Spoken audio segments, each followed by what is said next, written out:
The next global crisis may not begin with war. It may not begin with a financial collapse. It may begin the moment a city realizes it's running out of water. And the most unsettling part? For millions of people, that warning has already arrived. Right now, billions of people are doing something so ordinary they barely think about it. They're turning on a tap, and water is appearing, instantly, reliably, almost magically. But what if that reliability is an illusion? What if one of the most important systems supporting modern civilization is under growing pressure, and most people haven't noticed?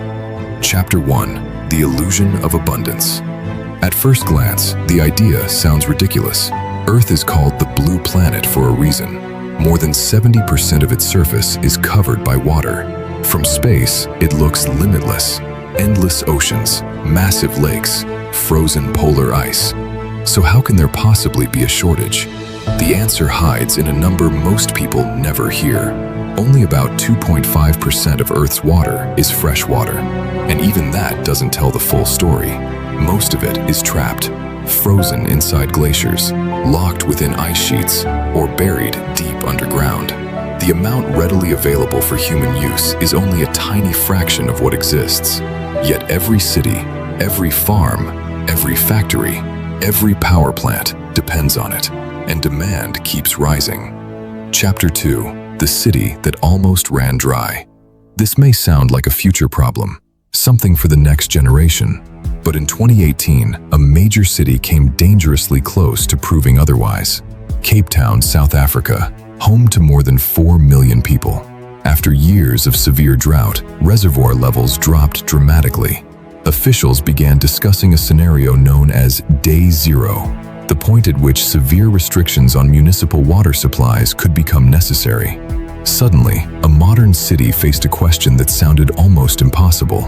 What happens when the water runs out?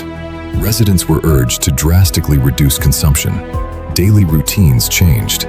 Businesses adapted. Families monitored every drop. For many residents, everyday life became a calculation. How long should a shower last? How much water should be saved for cooking, for cleaning, for tomorrow? Tasks that once felt automatic suddenly required planning. The crisis was eventually avoided through conservation efforts, rainfall, and emergency measures, but the warning remained. A modern city had come frighteningly close to a water emergency, and experts warned that Cape Town would not be the last. Chapter 3: The Real Problem. Because the real problem isn't simply how much water exists, it's where that water exists, and whether people can access it. Some regions receive abundant rainfall, others receive very little. Yet populations continue growing, cities continue expanding, and industries continue consuming more resources. A silent imbalance begins to emerge, the gap between supply and demand. And in many places, that gap is widening. Then another force enters the equation: climate change. Not as a political debate, but as a physical reality affecting water systems.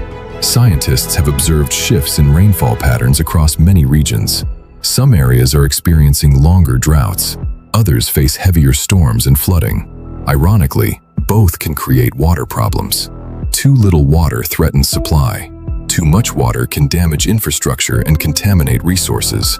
Water systems depend on predictability, and predictability is becoming harder to find. Chapter 4: The Water You Can't See. Most people imagine water shortages as dry rivers and empty reservoirs, but some of the world's most important water reserves are invisible. They're hidden underground, stored inside natural formations called aquifers. These underground reserves took centuries, sometimes thousands of years to accumulate. Yet in many regions, humans are extracting water faster than nature can replace it. At first, nothing appears different. Water still flows, crops still grow, life continues, which makes the danger easy to ignore until the consequences arrive. And this is where the story becomes more concerning. In 2019, Chennai, one of India's largest cities, faced a severe water crisis. Several major reservoirs supplying the city reached extremely low levels. Water deliveries became essential in many areas. Businesses struggled, hospitals adapted, Residents waited in long lines for supplies, but the crisis didn't appear overnight. The warning signs had existed for years: growing demand, declining reserves, increasing pressure on local water systems. A slow-moving problem eventually reached a breaking point, and that's exactly how many water crises unfold. Not suddenly, gradually, until they can no longer be ignored. The global water crisis is not a future prediction. It is a present reality unfolding at different speeds across the world. Some communities are already living through it. Others haven't noticed it yet. But everyone is connected to it, because every civilization ultimately depends on one resource more than any other. Not oil, not gold, not artificial intelligence, not even technology itself. Water. The resource so common that we rarely think about it, until it becomes scarce. And by then, the warning signs may have been visible all along. The question isn't whether water will shape the future. It always has. The real question is whether we'll recognize the crisis before the tap stops feeling permanent.